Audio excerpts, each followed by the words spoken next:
네, 안녕하세요. 제이 커넥티드 2020 지역농업과 로컬푸드 유통 방안에 대해서 말씀드릴 농업회사법인 로기아의 권민수입니다. 반갑습니다. 먼저 이제 그 발표 주제에 앞서서 저희 회사에 대한 소개를 좀 드릴게요. 저희는 이제 두 개 회사를 경영하고 있는데요. 하나는 이제 농식품 전문 스타트업이고요. 하나는 이제 농업 빅데이터 AI 분석 기업 파메어라는 회사입니다. 그래서 화면에 보시는 것처럼 저희 회사는 어찌 보면 지역 농업과 로컬 푸드와 연관된 비즈니스를 하는 회사라고 보실 수 있는데요. 크게 이제 6단계에 걸쳐서 비즈니스를 하고 있습니다. 먼저 종자에 대해서 좀 말씀을 드리면 농업의 이제 근본은 종자이고 그 종자를 통해서 생산되는 농산물을 저희가 이제 수매를 해서 그리고 그것을 가공하거나 또는 포장하거나 또는 벌크 단위로 기업체, 소비자에게 전달을 하고 있습니다. 초기에는 감자라는 품목, 가장 보편화된 대중적인 품목으로 유행을 타지 않는 품목으로 시작을 했고요. 그 품목을 한 5년 정도 해서 대한민국의 전국 각지에 있는 우수한 생산자와 파트너십을 맺고 계약 생산이라는 개념으로 구매를 했고요.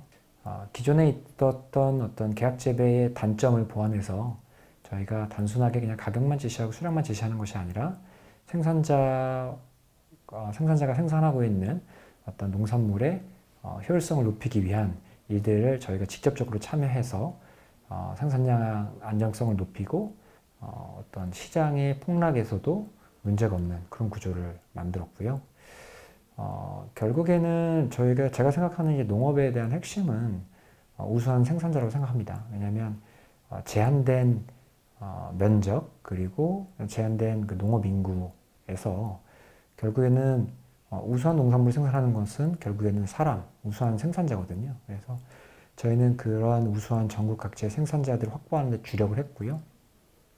그렇게 이제 감자라는 작물로 국내에서 가장 많은 물량을 유통하는 농업법인으로 성장을 했고 그것을 기반으로 그 감자 다음 작물인 콩 그리고 뭐 햄버거 들어가는 양상추 그리고 현재는 한 40개 정도의 품목 과일, 채소, 화훼까지 영역을 넓혀서 작물을 생산해서 유통을 하고 있습니다.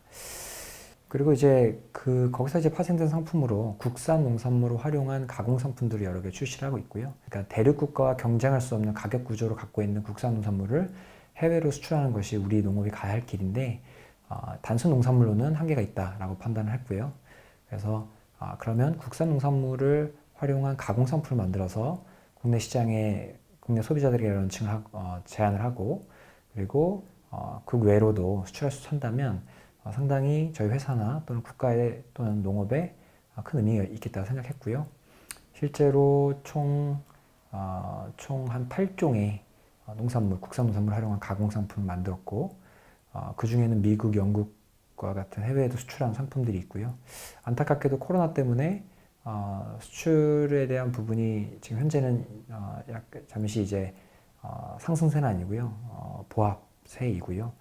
그래서 하루빨리 좀 코로나가 좀 해결됐으면 하는 바람도 있습니다. 저희가 이제 한 가지 또 하는 부분이 교육 분야인데요. 교육 분야 같은 경우에는 저희가 우수한 파트너를 육성한다는 데 의미를 두고 있습니다. 농식품에 관련돼 있는 창업자들을 모아서 그들을 교육하고 또 그들을 이제 지역으로 보내는 교육 프로그램도 운영을 하고 있고요. 그리고 저희의 그 예비 생산자들을 현장을 가서 실제 우수한 생산자와 연결을 해서 그 생산자가 기존 생산자가 신규 생산자를 지원할 수 있는 노하우를 지원하는 그런 역할들을 하면서 결국에는 저희 회사 로기아의 생산자 경쟁력을 높이는데 저희가 활용을 하고 있습니다. 그리고 ICT인데요. ICT에 대한 부분을 제가 조금 이제 저희가 중점적으로 저희 회사의 어떤 넥스트, 그러니까 미래의 성장 동력으로 삼고 있는 모델이기 때문에 페이지를 따로 준비했습니다. 저희는 이제 파메어라고 하는 회사는요, 팜 농장 그리고 에어, 그러니까 AI 레볼루션, 그래서 농장의 인공지능 혁명을 일으키겠다라는 의미를 갖고 있고요. 또한 이제 공기처럼 가벼운 농장을 만들겠다라는 의미도 있습니다. 이제 각국의 농업 데이터를 누가 확보하는 자가 결국엔 세계의 농업, 세계의 식탁을 지배할 것이다라는 말이 나올 정도로 굉장히 중요한 분야로 자리 잡고 있습니다. 그래서 거기에 따라서 저희 로갸도 이 데이터 파밍에 관심을 갖게 됐고요. 2년 전에 팜에어라는 회사를 설립을 했습니다. 그래서 이 회사의 이제 설립 목적은 가장 이제 창업이란 것은 시장의 문제점을 찾고 그 문제점을 분석하고 해결 방안을 찾아서 그것을 이제 사업하는 것이라고 저는 간단하게 정의할 수 있겠는데요.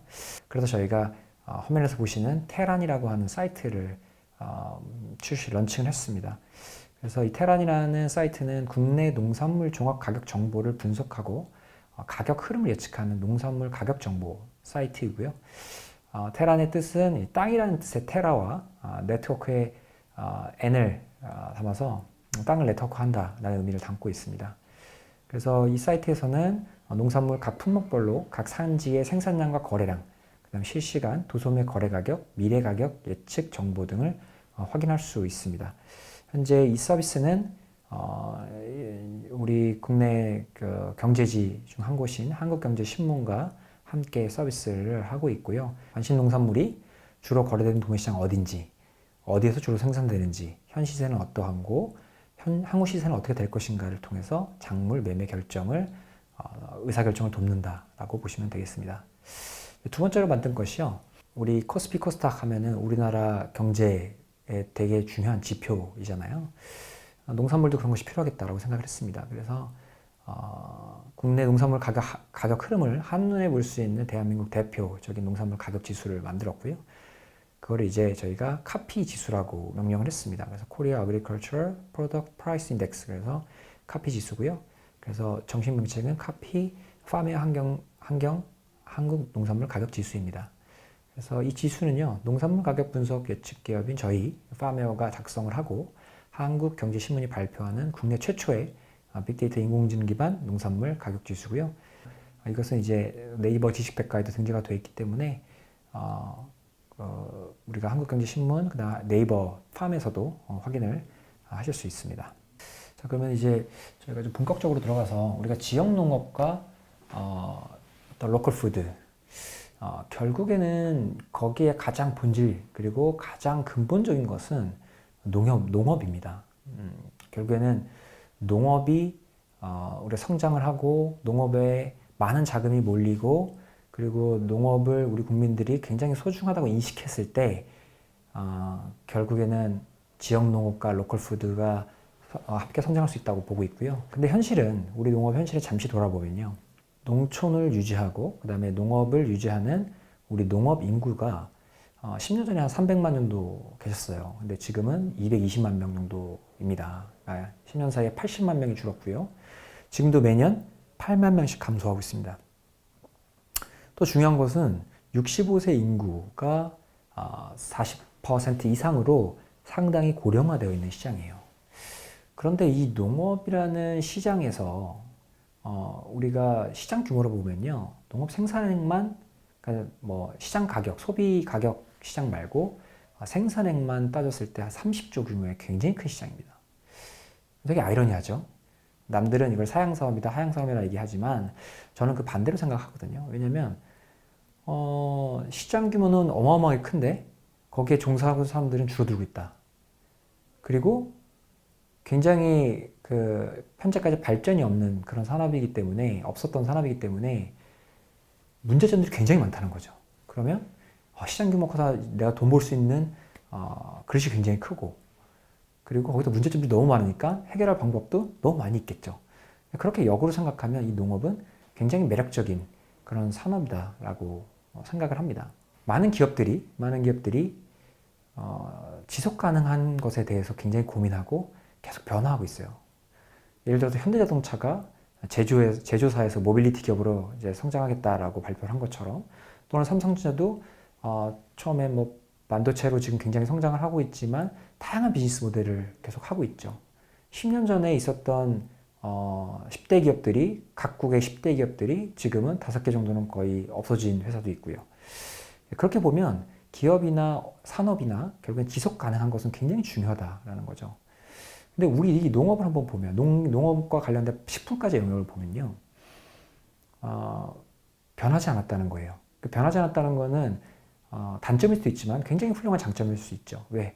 기업과 산업의 어떤 생태계가 건강하려면 지속 가능해야 된다는 건데 우리는 계속 우리가 인류가 생존했을 때부터 계속 먹고 살아왔던 거죠. 먹는 것이 굉장히 중요했던 거죠. 그래서 그 먹는 거의 근본은 바로 농업이었던 거예요. 그래서 지금 보면은 감자라는 작물이 수백 년 전에 나온 작물인데도 지금도 계속 우리 식탁에 먹고 있지 않습니까? 그렇죠? 핸드폰은 계속 변하고 있지만요. 그런 면에서 봤을 때도 또 이 지속 가능한 것으로 봤을 때도 굉장히 매력적이다. 근데 한 가지 문제가 생겼습니다. 지금 최근에 이슈가 되고 있는 기후위기와 관련된 이야기를 좀 드리면 기후위기에 의해서 가장 타격을 받는 산업이 어딜까를 한번 딱 보면 누가 봐도 바로 외부에 노출되어 있는 바로 농업이라는 분야인 거죠. 그래서 우리 농업은 작물의 변화 없이 계속해서 소비자들이 찾고 있지만 우리가 직면한 가장 큰 또는 전 인류가 직면한 기후위기에 굉장히 우리가 예민하게 대응해야 한다고 생각을 합니다. 기후위기의 가장 핵심적으로 원인이 되는 것은 탄소에 대한 배출입니다. 누구나 잘 알고 계시죠? 그래서 우리 인간은 당연히 탄소 배출을 줄이기 위한 다양한 활동들은 당연히 해야 됩니다. 뭐 그런 것들은 뭐 인터넷만 쳐봐도 너무 많이 나오죠. 그래서 그런 것들 외에 사실은 우리가 소비를 줄이는 것, 그러니까 뭔가 소비를 변화하는 것, 이것은 우리가 당연히 해야 될 일이고요. 근데 그 중에 하나의 해결책이 요즘에 대두되고 있는 되게 재미있는 해결책이 뭐냐면 바로 토양입니다. 그러니까 탄소가 배출이 되고 탄소를 포집한다면 상당히 빠르게 효과를 볼 수 있고 그거야말로 기후위기를 뭔가 속도를 늦출 수 있는 그런 굉장히 중요한 방법이라고 저는 생각을 했거든요. 우리가 인류가 뭔가 생산량을 높이고 농업 근대화 작업을 하면서 화학 비료를 쓰고 그 다음에 경운이라는 걸 하고 그 다음에 로터리를 통해 기계화 농업을 통해서 생산량을 높이는 데 주력했어요. 그러다 보니까 토양이 훼손됐고요. 탄소를 포집할 수 있는 그 층이 다 망가져 버린 거죠. 우리 농업의 미래는 바로 토양에 있다라고 저는 생각을 하고 있고 그 토양을 우리가 다시 과거로 돌리는데 노력을 해야 된다. 저는 그 답을 테크놀로지에 있다고 생각을 합니다. 그래서 사실은 이 친환경 농업이 가야 할 방향은 결국에는 우리가 과거로 돌아가서 사람이 투입돼서 하는 농법은 사실은 지속 가능하지 못하다. 저는 감히 그렇게 말씀드리고 싶습니다. 이미 우리는 우리 테크놀로지 분야에서는 기술적인 분야에서는 사실은 훌륭한 기업들이 너무 많이 있어요. 근데 우리 농업이 또 하나 장벽이 있는데 농업 생산에 있어서 또는 농업 분야에 있어서 그런 기술을 갖고 있는 큰 기업들이 농업으로 들어오는 것에서 굉장히 우리가 반감을 갖고 있거든요. 근데 저도 마찬가지입니다. 그분은 동일해요. 그러니까 그들이 큰 자본력을 갖고 있는 자가 농업으로 들어와서 그거를 이제 근대화 농업처럼 똑같이 뭔가 생산성을, 효율성을 높이는 데만 집중하다 보면 지속 가능한 농업을, 농촌을 다 망쳐버린다고 생각을 해요. 그래서 생산에 직접 참여하는 것은 문제가 있다고 생각을 하고요. 대신에 그들의 하이 테크놀로지와 농업이 결합했을 때 저는 반드시 가능하다라고 생각을 합니다. 세계 최고의 그 IT 기업인 구글도 이와 관련된 연구를 6가지 연구를 하고 있고요. 그 다음에 세계 최고의 그 농업 강대국을 하는 네덜란드도 이미 국가적인 차원에서 지금 농업과 기술을 결합한 그런 모델들을 지금 준비하고 있습니다. 그래서 우리도 더 늦기 전에 그런 부분들을 저는 준비해야만 한다고 생각을 합니다.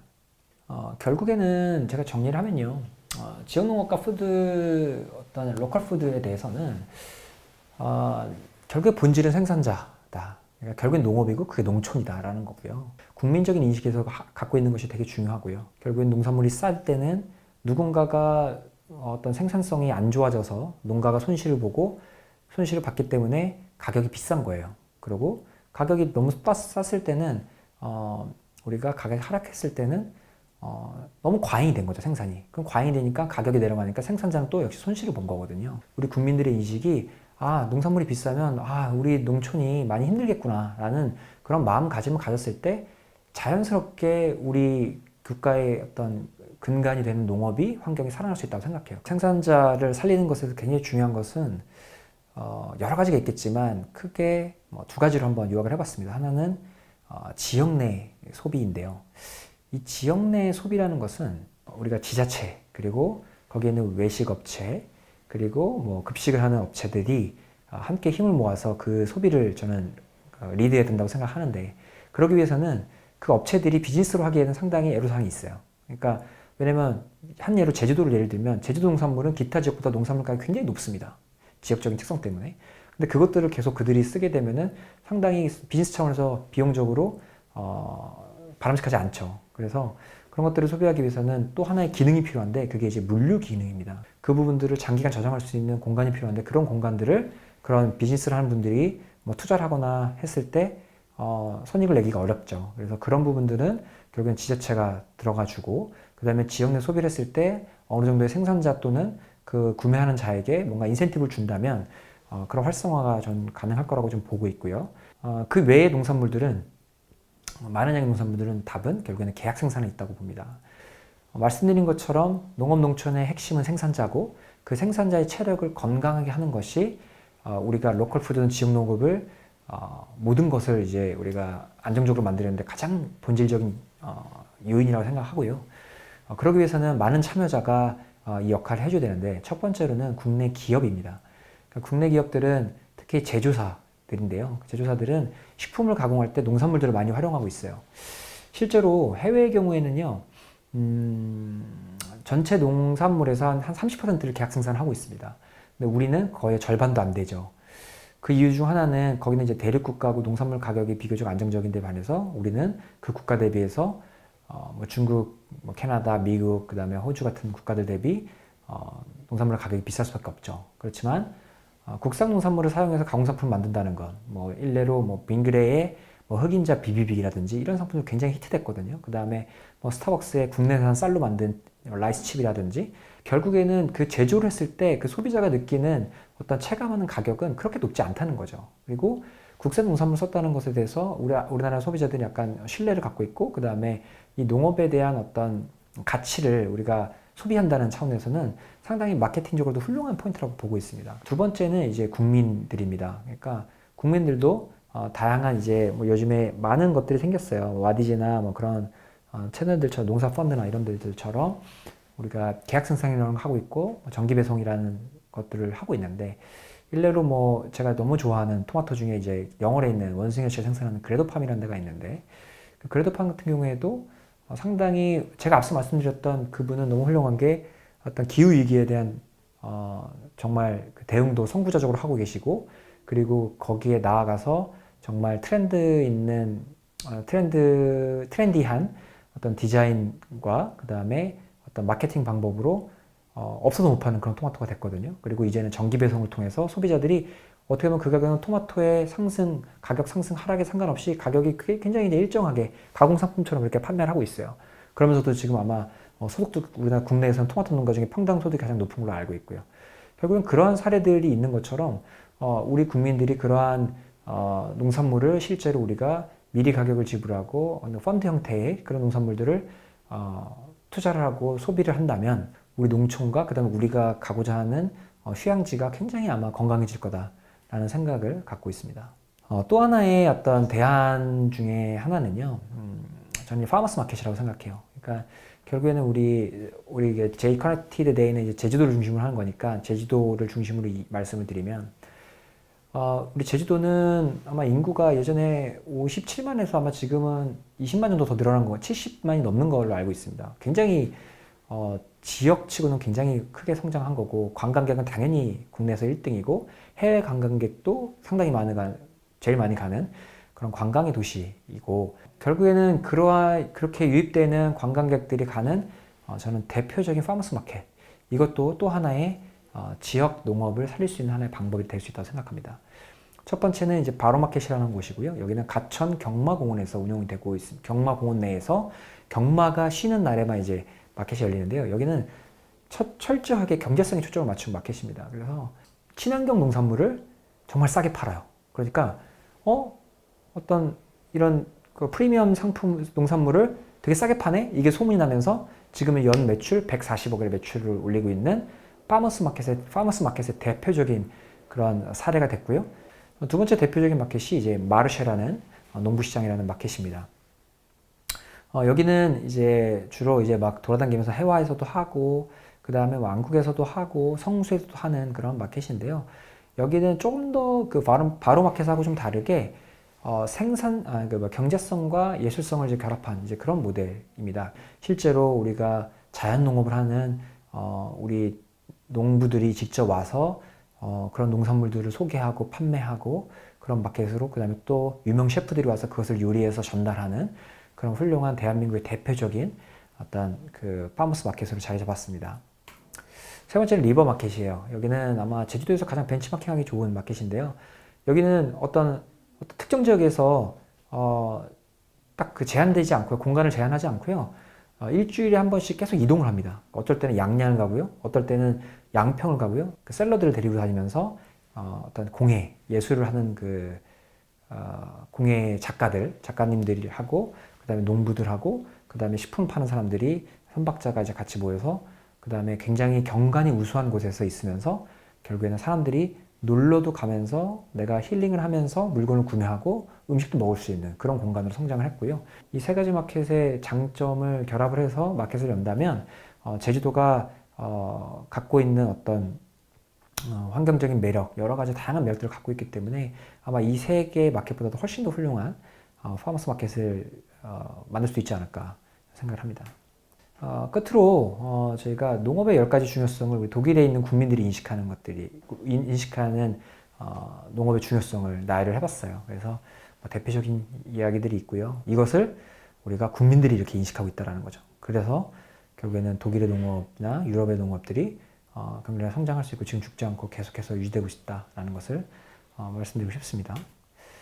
결국에 이제 우리 그 농업은요, 우리가 이제 농산물 부족 국가에서 증산기술을 통해서 뭐 통일부 나오고 해서 내수 충족하고 했죠. 근데 농산물 수출을 할 때 있어서 상당히 어려움이 있습니다. 제주도에서 생산된 가공상품을 우리가 지역농산물을 만들고 수출한다든지, 아니면 우리 파메어 같은 회사처럼 지식 기반한 시스템을 해외로 수출하는 것, 이것이 우리에게 훨씬 더 우리 국민의 어떤 갖고 있는 내재된 DNA라든지 우리 방향성과 훨씬 더 맞다. 그러면 우리는 농업 선진국으로 진입이 빠르게 될 것이다 라고 생각을 하고 있고요. 우리가 40년 전에 생각해보면 삼성전자 하이닉스 그리고 반도체라는 분야를 우리나라에서 초일류 기업이 나올 거라고 아무도 상상하지 못했습니다. 근데 지금에 와서는 정말 대한민국의 굉장히 1등, 그 다음에 세계의 초일류 기업이 됐죠. 그것의 근간은 결국에는 정부 역할이 있었습니다. 그러니까 1980년대에 정보통신 강국이라는 슬로건을 내걸었고, 이를 통해서 반도체 산업이 등장을 했죠. 우리 농업도 저는 충분히 가능하다고 생각하고 있고요. 농업에도 반도체보다도 우리가 시장이 전 세계로 봤을 때 훨씬 큰 시장을 갖고 있고, 그리고 이 농업 시장에 어떤 하이테크가 들어온다면 저는 훨씬 더 그 국내에서도 삼성전자나 하이닉스를 더 초월하는 그런 농업 식품 기업이 탄생할 거라고 생각을 하고요. 지역 혁신가들이나 우리 농업에 종사하시는 분들 또는 농업에 관심을 갖고 계신 분들이 그 농업에 있는 전반적인 문제들, 그러니까 즉 고객 관점, 소비자의 관점, 그 다음에 전체적인 시장의 관점에서 바라봤을 때는 너무 많이 할 수 있는 것들이 있다는 거죠. 저는 반드시 국내에서도 이런 세계 초일류 기업이 농업 분야에서 나올 수 있다라고 믿고 있고, 그런 기업이 또 저희가 되기 위해서 최선을 다할 것입니다. 네, 감사합니다. 네.